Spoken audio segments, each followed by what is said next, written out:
guys, Georgie Garcia here, coming to you. Happy Wednesday. Hope you guys are having a good week and rocking it out as always. So today, if you're popping on, make sure you say hi. Drop a comment below. Let me know you're on.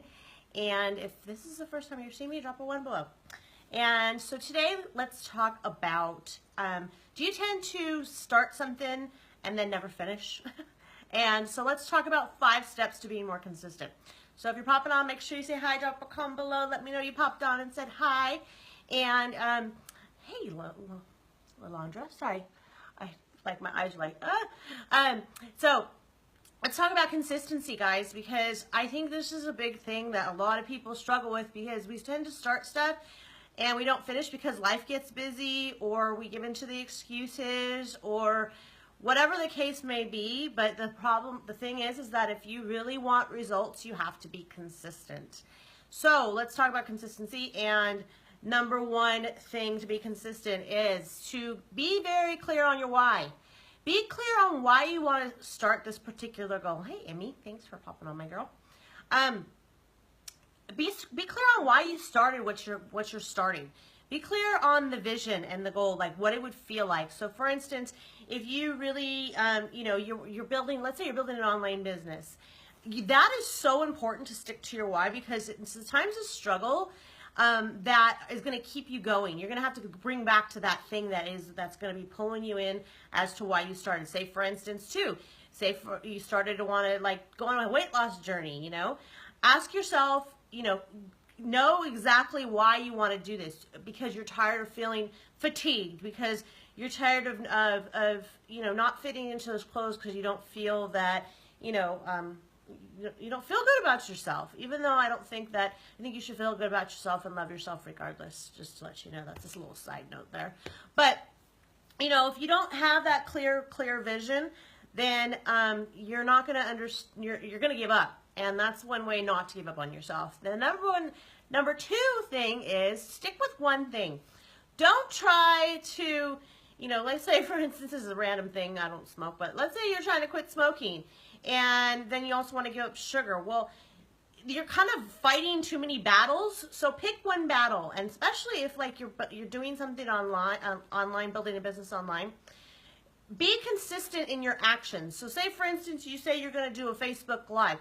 Well, be consistent. On the days that you're going to do it, show up. If you're wanting people to show up for you, you need to show up for them, right? Or let's say, for instance, hey, Lisa, thanks for popping on. Let's say, for instance, that you are, you want to start growing a business on social media, but you're trying to figure out Instagram, you're trying to figure out Twitter, you're trying to figure out Facebook. You got your feet in too many baskets, okay? Stick with one basket, because the thing is you have to master what it is that you're trying to accomplish before you go and start to try to accomplish something else. Okay, so number 3 is to schedule it. There was a good quote by Stephen Covey that I heard, which is, says, don't prioritize your schedule, but schedule your priorities. Okay, because if you're trying to prioritize your schedule and figure out what to do first, you're never going to get it done. And so what you need to do is just schedule your priorities, okay? If you have something that you fail to do every day and you constantly put it off, go do that first thing in the morning, because I guarantee you, if you put it off in the morning, keep putting it off throughout the day, you're not going to do it. So say for instance, you want to start working out, okay? And you find some excuse. Oh gosh, it's already 6 o'clock in the evening. I'm tired. I still got to do laundry. Or you give into some excuse, right? Well, if you don't do it first thing in the morning, you don't have an excuse, right? Because you're just going to pop it out. It's done, and you'll feel better about yourself. And I bet you'll feel more accomplished throughout the day. So let's talk about number 4 is ignore the voices that are in your head, okay? We so love to give into our own dang excuses that, oh, it's too hard, or it's just not going to work out for me, or maybe it's not for me. It's like we give into our limiting excuses and beliefs in ourselves, and that is something that really keeps us from being consistent, because we tend to, that's what the ego does. The ego is meant to keep us stuck and in the same old rut and not accept change or invite change into our lives. And so If you ignore the things and like the little things like this is just not going to work out, okay? Well, why don't you start telling yourself it is going to work out?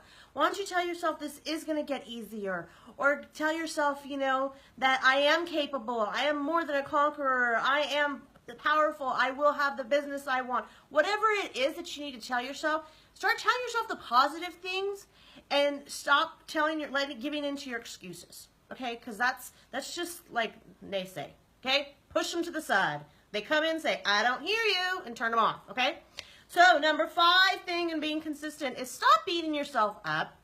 We are so good at being hard on ourselves, especially when we like don't do something. So say, for instance, you said you were going to go to the gym and then you didn't do it. And you're like, I'm never going to, you know, get these pounds off, or I'm never going to be able to do this. And the problem with that is that you're giving in, you're hurting your own ego, not your own ego, but your own self-esteem. Like you're hurting yourself by doing that. And especially like, say, for instance, you have a goal in your business, okay? I need you guys to be married to the actions and not the results. Because if you're constantly looking at the results and you're not getting them, you're going to quit.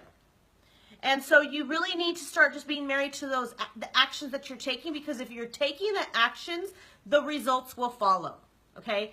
It's inevitable. It's law of attraction. It's, you know, whatever it is, it's going to happen. It may take you a little longer than some people, or it may be a little harder than some people, but as long as you're taking the actions, I promise you results will happen. So don't beat yourself up, because that's doing you no good. It's doing you actually harm, because you're just basically telling yourself that you're no good, and you are good. You are capable of achieving everything. So those are the 5 steps in being consistent. Keep your eye on your why. Stick with one thing. Schedule it. Ignore the naysay voices in your head, and stop beating yourself up. Okay? So with that said, I hope you guys found value in this, and that if you know somebody that has a problem with consistency, go ahead and, you know, tag them, share it. Sharing's caring. I'm also going to give you guys access, which I'm probably going to take down soon, but I'm not sure, to my 10 tips to grow your business using social media, and that could be across the board. So whatever industry you're in, as long as you're on social media, it'll give you some good tips. So go ahead down there. Hey, April, thanks for popping on. Preach it. Be married to the actions. Not so true. Yes, it is very true. And that's really where people stop in their tracks, because they're like, I didn't get what I wanted this month. It's like, no, keep going. You deserve it. So with that said, I'm going to put the ebook in the free ebook in the links in the comments below. So go ahead and download it. It's free for you, and see what kind of value you get out of that. And with that said, I hope you guys have a rockin' rest of the week, and thank you for popping on, and we'll talk soon. Bye, guys.